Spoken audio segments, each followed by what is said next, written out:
Lindenwood's Jadis Jones had a dynamic freshman season, bringing home OVC Freshman of the Year honors, and now he's back for year two to help propel the Lions to March Madness in their first ever year of D1 eligibility.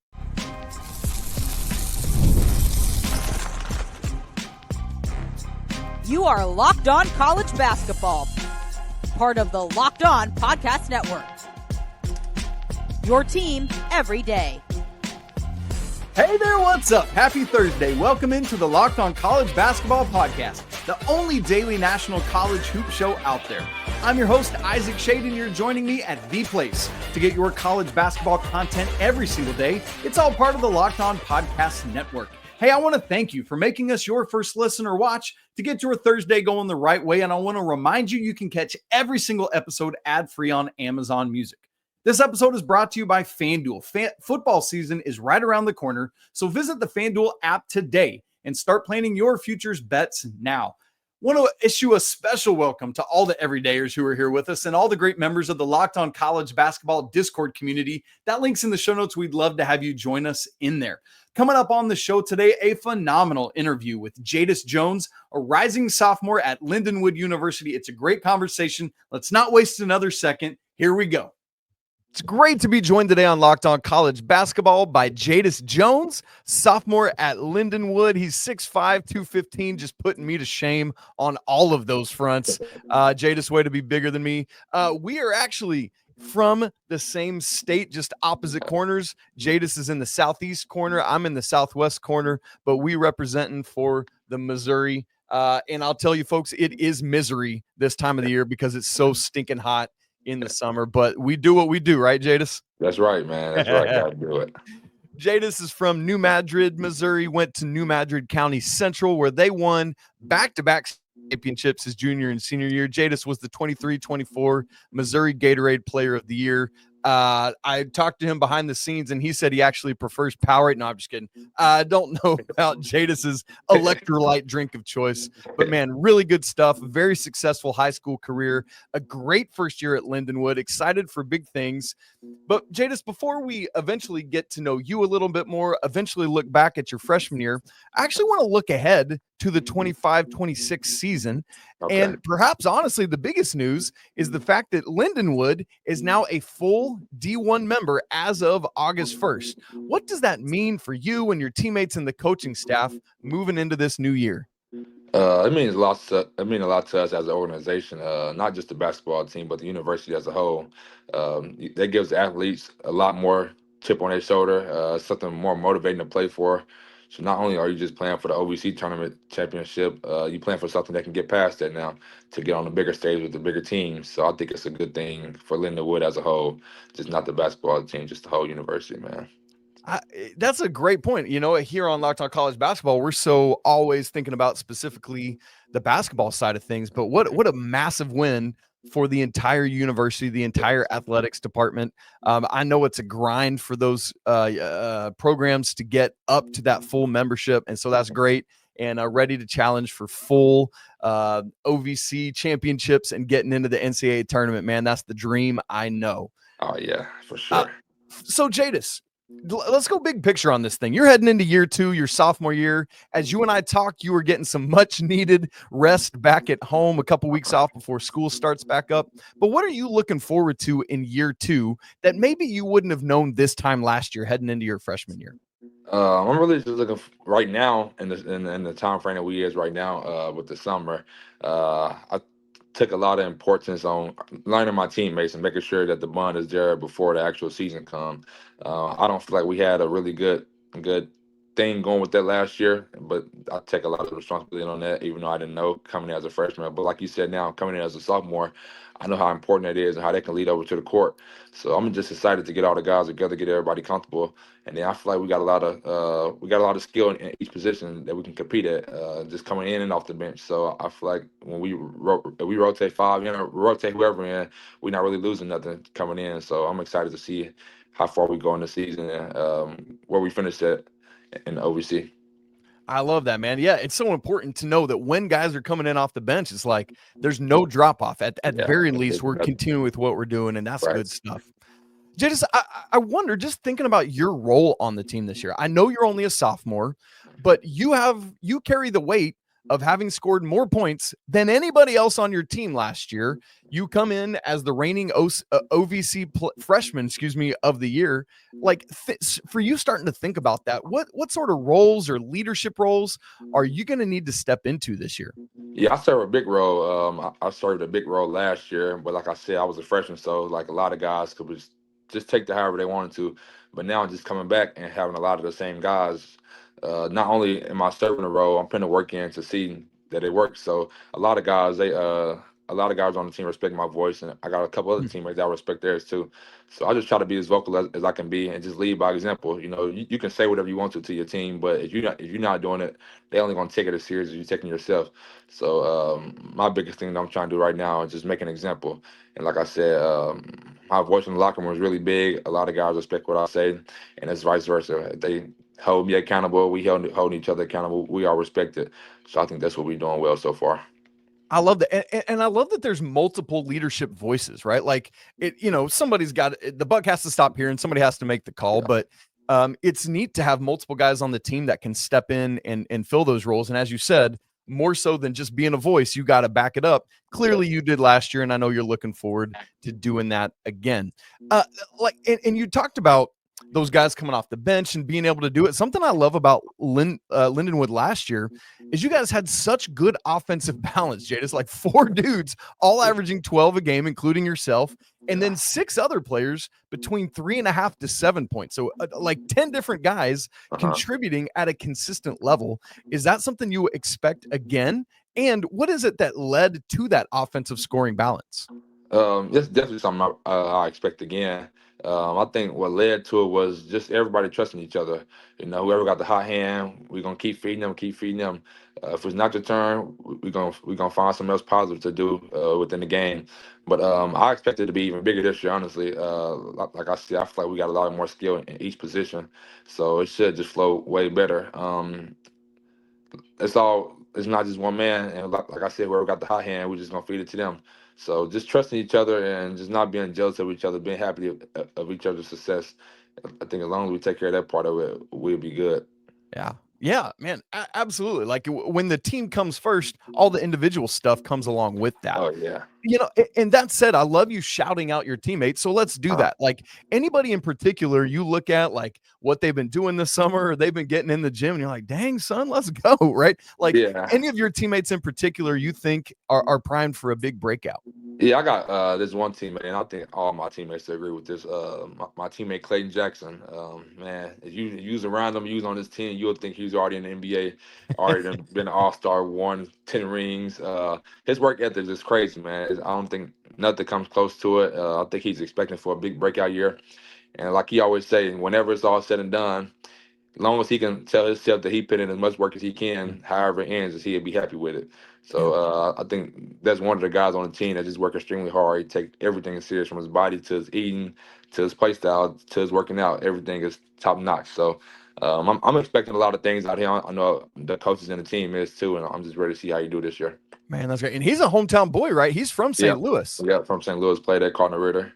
So yeah, he Man, wanted there's them. something to that. Also, look, I'm a guy that appreciates good hair, Jadis, and I got to tell you, Clayton Jackson has great hair. Oh yeah, he do. Man, they say he look like this one dude. I can't think of his name right now, but it'll come to me later. But yeah, he looks just like this one dude. He a famous guy, got the same amount of hair. But yeah, he do got great hair. Great I hair. love it. He's a Okay. great guy too. Man of God, he's a great dude, man. And that's what matters, right? Like at the Yeah. end of the day, it's like being teammates and being just a chill dude is great. Well, if it comes back to you who he looks like, just shout it out. Yeah, I got you. I will. Look, just this is gonna maybe sound negative, and I don't want it to, but looking back at stats from last year, Lindenwood was literally last in all of Division I in 3-point field goal percentage.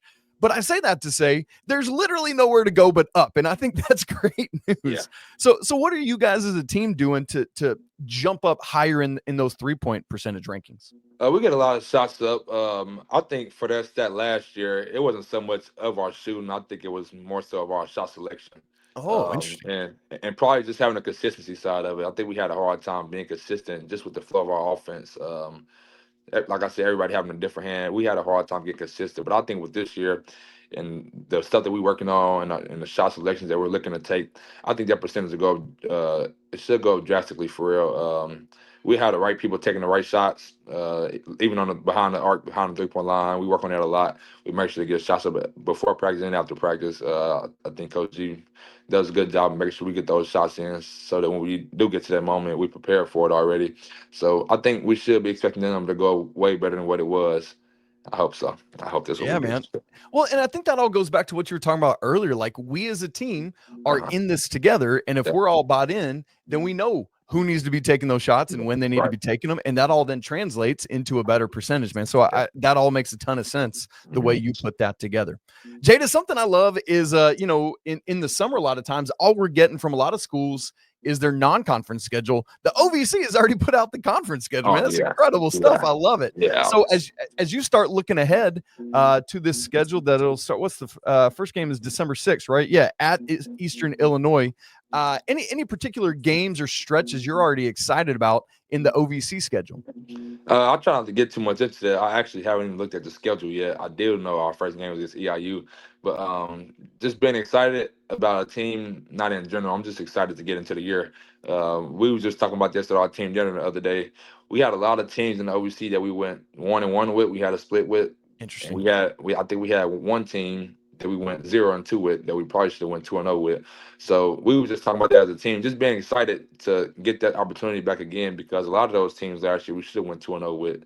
It should have never been a split. So I think with a lot of the core guys coming back now, we understand the importance of the winning those games and coming back and being placed in for the tournament where that puts us at. So I think the chip on our shoulder will be a little bigger now, as long as we can come in and take care of business and not just focus on beating this team or beating that team, but just taking one team at a time. Then when we get to see those teams again in the postseason, we understand that we got a 1-0 against them now. Now let's finish it and make it to a 2-0 instead of a 1-1 split. So, man, that's a good word. And it's one of those things where every little thing, Matt, every possession, right? Every possession. That's so well said, Jadis. I love that approach, man. It's like if we could just get that one other game that we didn't have and keep stacking that up. That's really good. Last question for this segment, and then we'll continue to move on. Okay. We started about talking about it. First full year of D1 eligibility from Lindenwood. Bottom line, what should we all expect from the Lions in their first full year of D1 eligibility? I think you're gonna see a big improvement from Lindenwood as a whole. From speaking basketball wise, from the years before. I'm not sure when they first moved into the Division I, not fully, but I'm not sure what the record was. But I think year by year it's getting better and better. And like I said, in the years to come, it's only going to keep getting better. So this year, I think we end up finishing, I think last year, 14-15, or it might have been the other way around. So it was something like that. I know it was those numbers. 15-16 going into the OVC tournament. Yep. Okay, so 15-16. So that was obviously a losing record, about like one off. I don't think it's going to even be close to that this year at all. A lot of the guys, we way more focused. The guys that we bringing in, a lot of them came from winning programs, so they already just bought into the winning tradition. And like I said, we all got a chip on our shoulder. When we in the weight room, I tell the guys all the time, like, they laughed at us, which when teams saw Lindenwood have coming across the jersey, they was like, oh, it's just another game. We just finna take a rest and beat these guys. So we moving this year with that type of chip on our shoulder. So I think with the guys to keep that in the back of their head as we go through this season, the disrespect that we got, I think we can come and surprise a lot of people this year. Dude, I love that so hard, Jadis. Yeah, to your point, 11 wins the first year in Division I, 9 the second, and all the way up to 16 wins last year, 16-17 record. By far the best Lindenwood's done in D1. And as you said, we're looking forward to a big jump again this year. Part of that is Jadis Jones himself, the man we're talking to, had a massive freshman season and decided to stay at Lindenwood when I'm sure he could have gone off somewhere else. Why was that important to him? And what are these Lions going to be able to do with that this coming season? We'll talk about all that in just a second. Right after I tell you about FanDuel, August 26th is officially FanDuel Futures Day, a brand new holiday for football fans who live for bold predictions and preseason hunches.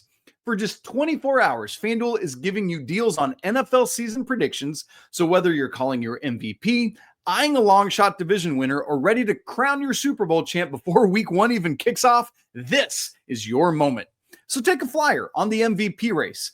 I'm going to go with Saquon Barkley because he's at plus 6,000.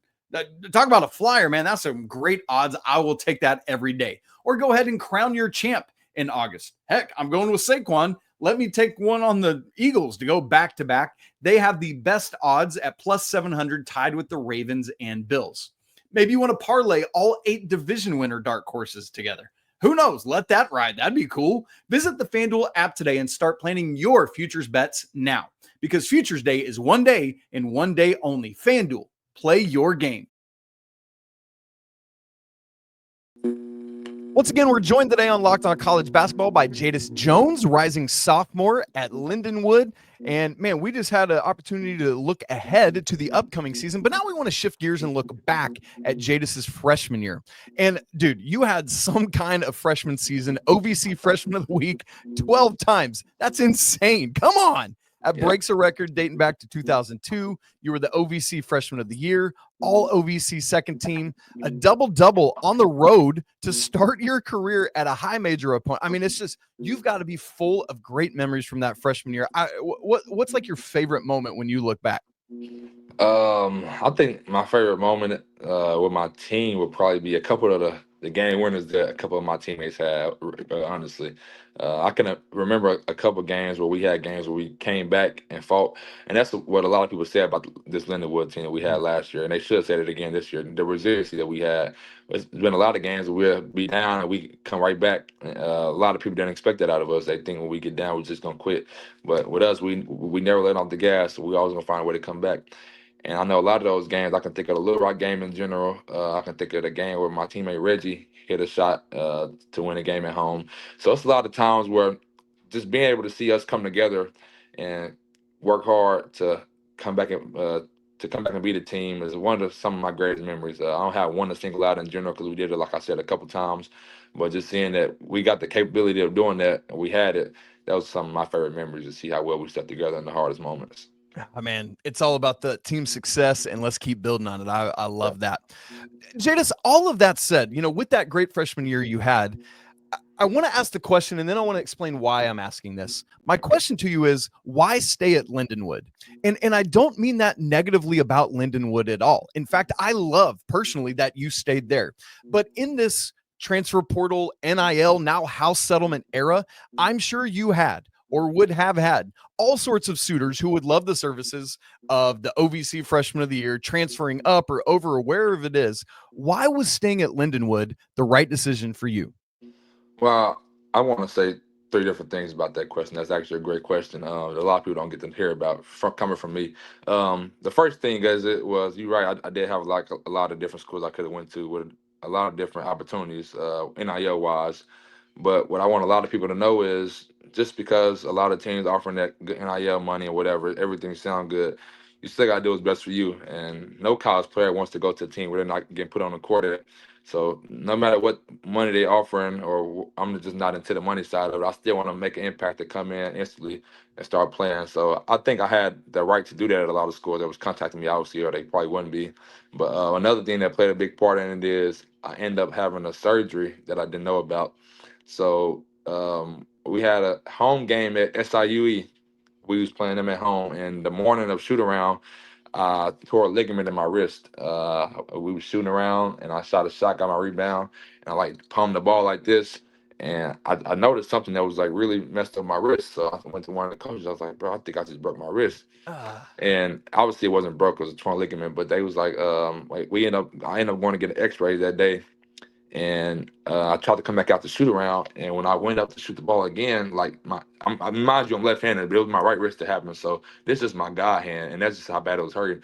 I couldn't get my shot up because my wrist was so weak. So I end up going to the training room, doing some stuff with him, and I still end up playing that game. So that whole game, I used my left hand the whole time. I think I still end up finishing 10 to 12 points, but I worked hard as ever to get those points. And my team needed those points. So I still played that game, just had this wrist wrapped up.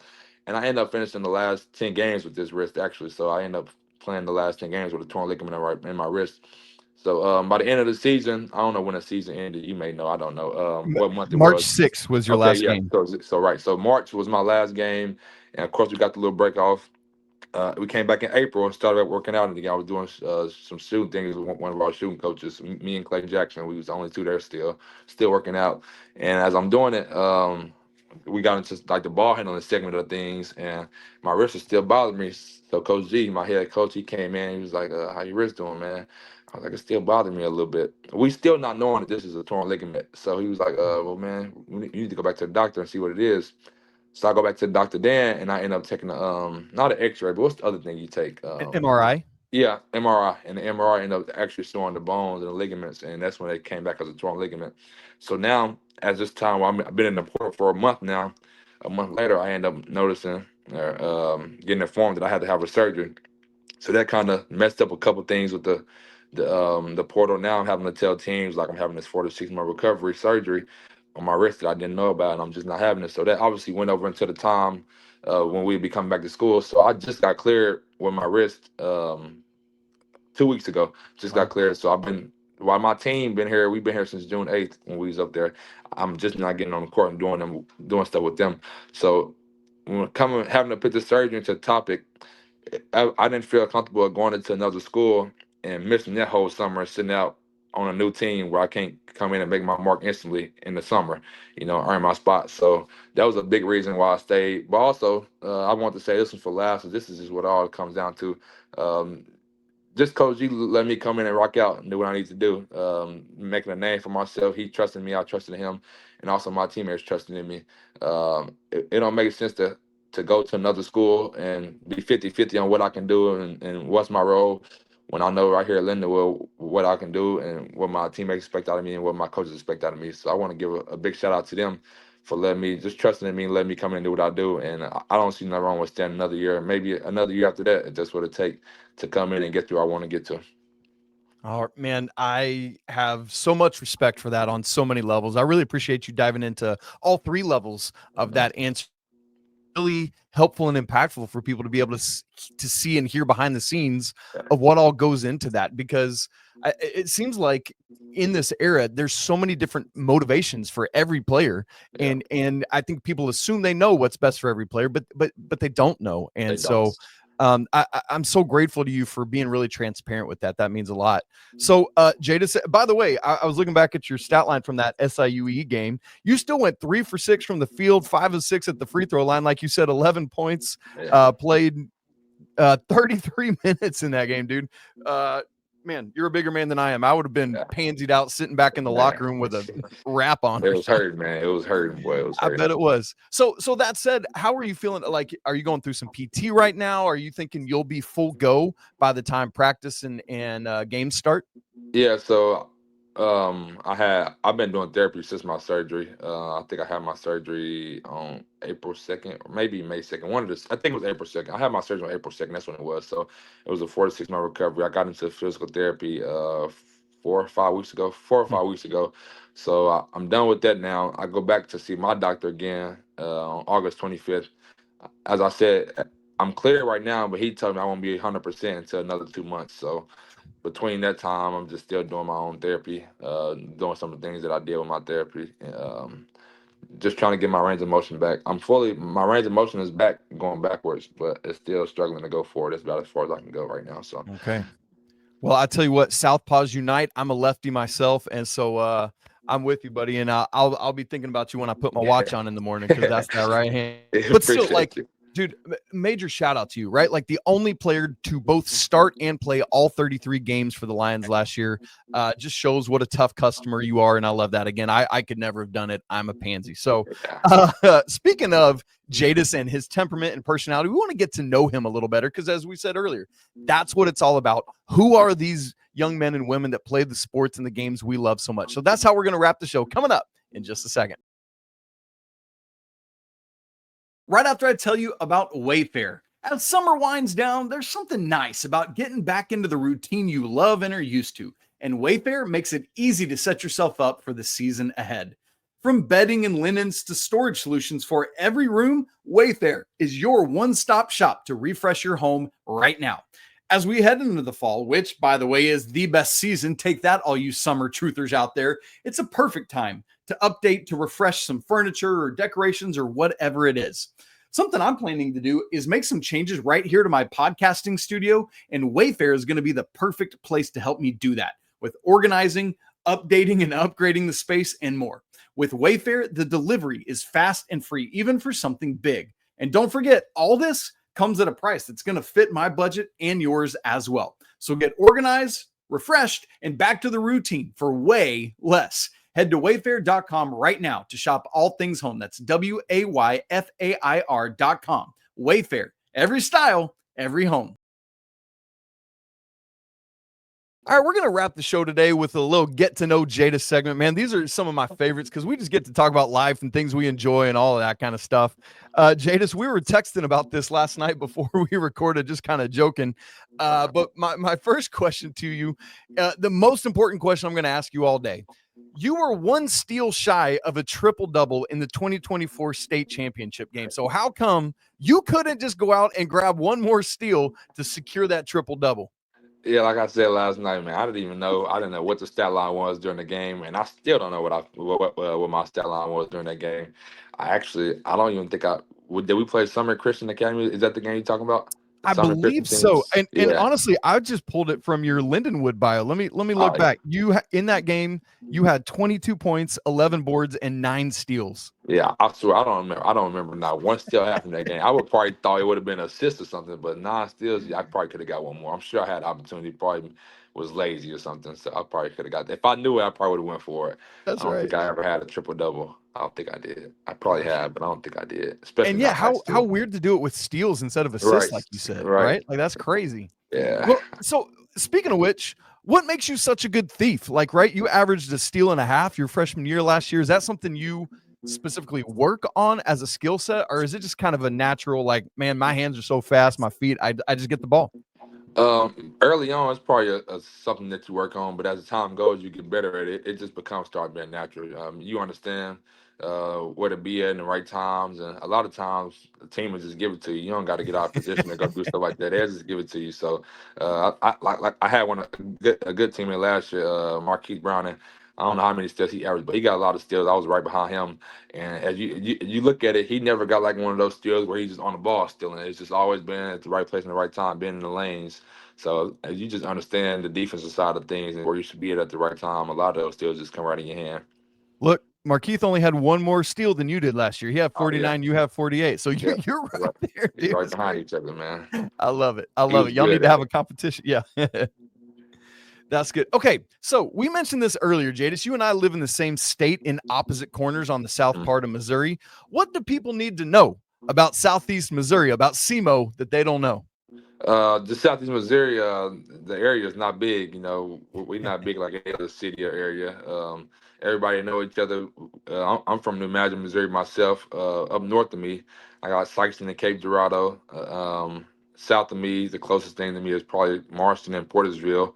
So I don't know. A lot of people have their own arguments to where the Blue Hills stop or where South Missouri stop. I don't really get into the type of stuff, so I don't know. I don't know what they really finalized it with. But yeah, it's just a nice community. Real big on sports. Sports go back a long years ago.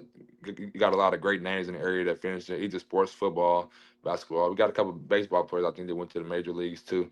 I don't really know much about them though. So just being able to do what I do now behind a lot of the other good names, it's a good position to be in, honestly. Just be able to hang my name up somewhere along those lines, the other greats. And I just hope the kids coming up under me have the same chip on their shoulder.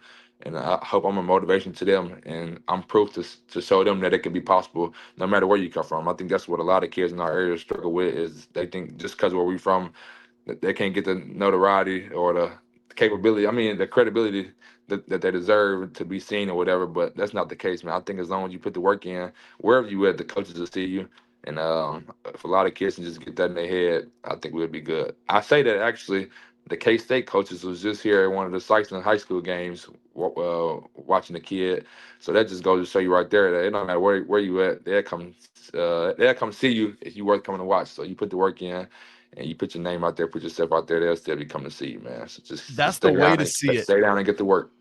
I love it. They will come see you if you're worth coming to watch, man. Put that on a poster and put it on a wall somewhere. That's so good. If you can ball, you will be found. I love it. Speaking of which, We talked about earlier, Jadis, you were 6'5", 215, at least on Lindenwood's roster last year. That's what you were listed at.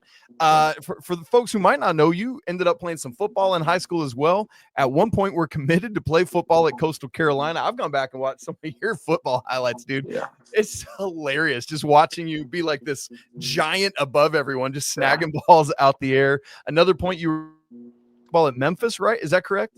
You said what? You were committed at one point to Memphis as well, right? Yeah. Just for a short moment. And so what made you ultimately decide to choose basketball and to choose Lindenwood? So with the football thing of it, a lot of people always got this football question. So I explain it here. So I didn't start playing football until my 6th grade year. I played with the little city league of New Madrid, and I was decent or whatever. And then I liked it a little bit, so I started playing in middle school. I played from 7th grade to 8th grade. I played in middle school 2 years. I was still good. Of course, it's middle school. I'm bigger than everybody. And then, so a lot of people, I didn't plan on playing football in high school, but a lot of people in my area, man, because we got a guy named Coney Ely, and he was kind of in the same situation that I was in. He was a big basketball star, but he ended up playing football. He ended up going to the NFL for some years. So the people tell me the same thing of how we would probably have the same story or whatever. So I ended up going out for my freshman year and playing. I think I had one touchdown that year, but I didn't really play a lot. So I ended up quitting mid-year, and I was like, I'm just gonna focus on basketball because I wasn't really getting on the field. Which no shade to my coaches or anything. Maybe I wasn't good enough at the time, putting the work Yep. in or whatever. I didn't know. I didn't know a lot. Everything I did was raw. So after I quit that year, I just focused on straight basketball. And I had my first basketball offer already my freshman year to SEMO for basketball. So I'm like, I got my first offer. I'm just gonna focus on this solely. So I didn't play at all my sophomore year. Didn't play football at all. Came back my junior and senior year. My junior year was like, I guess you could say was my breakout year after not even playing a whole year. And then my senior year was just crazy.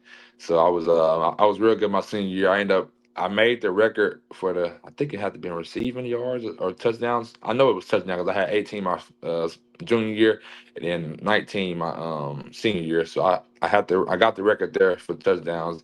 I'm not sure about receiving yards. I'm not even gonna say that because I don't know that for a fact. But so I end up I was getting a lot of schools. I was getting recruited from so many football schools. I had a lot of big names. I had talks with Oregon, Purdue, Nebraska. I think in Nebraska. Yeah, Nebraska. There was a lot of names. Like my Twitter still, I got still all of them on my Twitter right now. And I only took 2 visits, I think. One to Coastal, obviously, and I took a visit to another school. I don't remember what the school was. So when I got to Coastal, I loved it.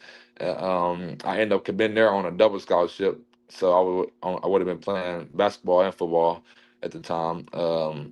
The football coach, he was kind of iffy about it because he was like he didn't know if I would have had enough time to do that just because how they intercede with each other.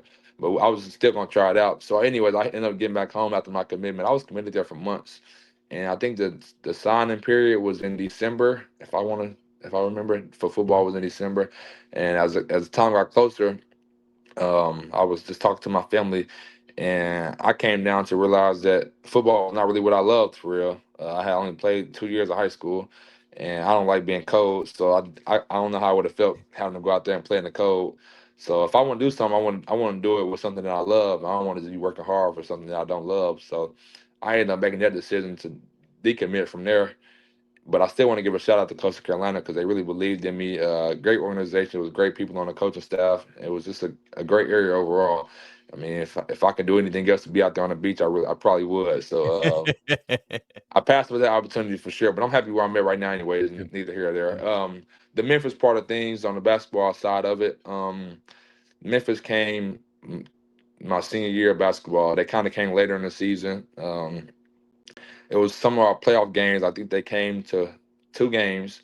They came to one of my games. I played in Portersville, one of the district games, and then I went up there for a visit. The very next day they had a game. I went up there for a visit, met all the coaches, viewed the facility and all that, and then they came to one of my last games. I think it was a game before state. They came to that one, and they ended up offering. It was actually the game in Charleston where I had got punched. I don't know if you know about that.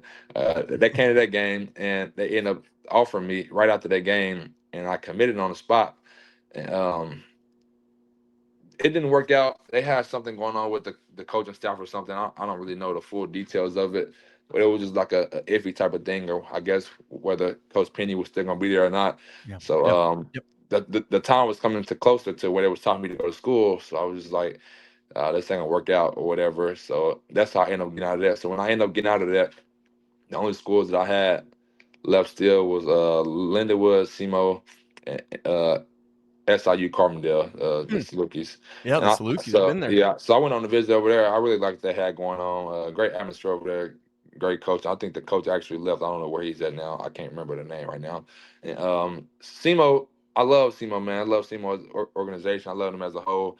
It was just a thing for me where I didn't want to be this close to home. So that's a lot of distractions. I just wanted to get a little bit farther out of my area. So that's why I ended up choosing Lindenwood. I was already familiar with Coach Bean. So where I'm at now, like I said, I'm happy. I think I made the right decision. If I had a chance to do it again, I'd probably take the same route, seeing how everything is going right now. So That's great to hear. It's nice to have the flexibility of the portal, but it's so nice to know, like, man, if I had to do it all over again, I would. That's yeah, so good. Jadis, if someone was meeting you for the very first time, like I am today, what would you want them to know about you? I'm an open guy. I'm real chill. I'm laid back. I'm a fun guy. I don't hang around a lot of people. So if I'm around you, I'm gonna put my all into you, pour my all into you. Um, I don't like to do a lot. I like to chill. So like I don't really go out and do a lot of partying and stuff. So if that's what you into, you might not want to be around me because you might say, let's go here, let's go there. I'm just gonna be chilling with my family, doing stuff with my niece and my nephew.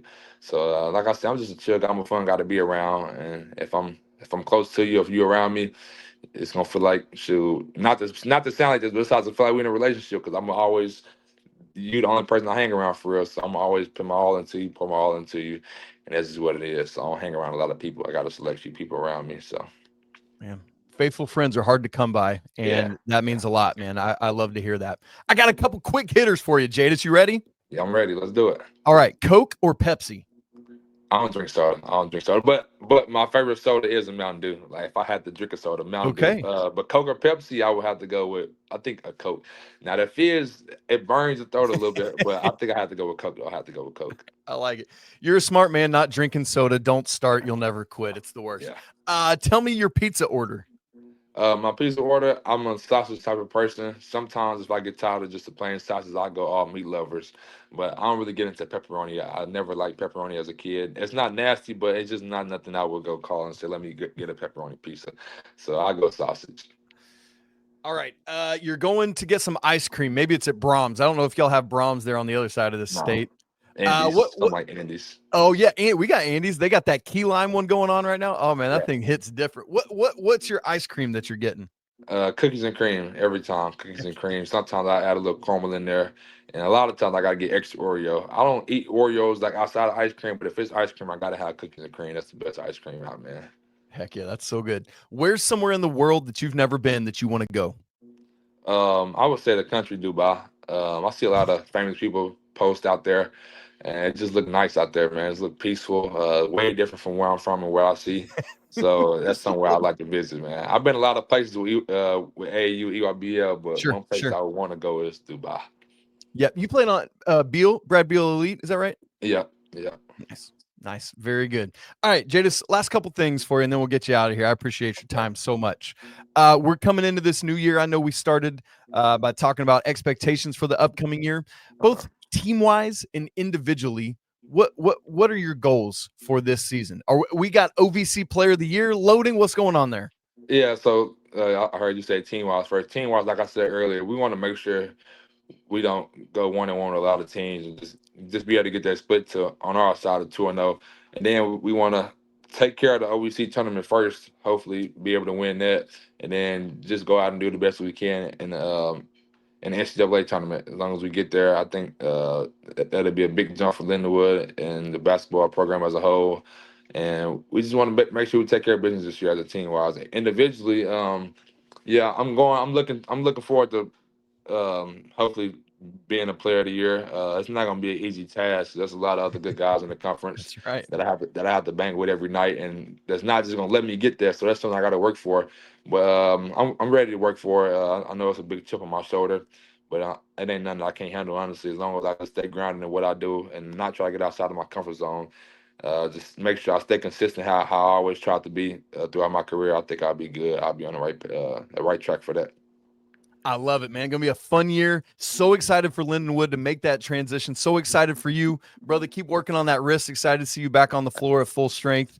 We'll have to check in again as we get ready for the season. Folks, we're so grateful to you for being here with Jadis and me on today's show. If you haven't subscribed to Locked On College Basketball on video and audio, make sure you do that now so you don't miss a second of great interviews just like this one. If you want to keep up with Jadis and what he's doing, you can follow him on Twitter, on Instagram. He's at JadisJones4 on Twitter, at BGAJadis on Instagram. Great stuff. Obviously, keep up with him and Lindenwood and how the season's going. As always, I want to say apologies to the Lawyer family. Let's go Wild Popes. Cheers to the McBruins. And until tomorrow's show, Jadis, you tell them, man.